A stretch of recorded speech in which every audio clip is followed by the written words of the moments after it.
Salutare, oameni buni! Acesta este un video, un info-video, dacă ar fi așa ceva.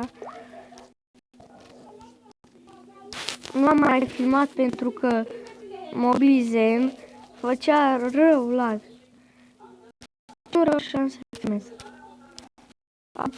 Vreau să văd, să îl testez dacă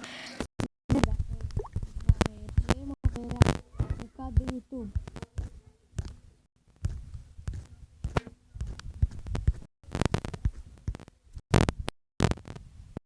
Nu știu ce mai zic, ce să mai zic.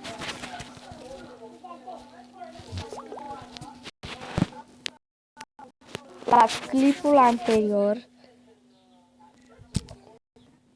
un tip ha-ha-la-la mi-a zis să mă reapuc.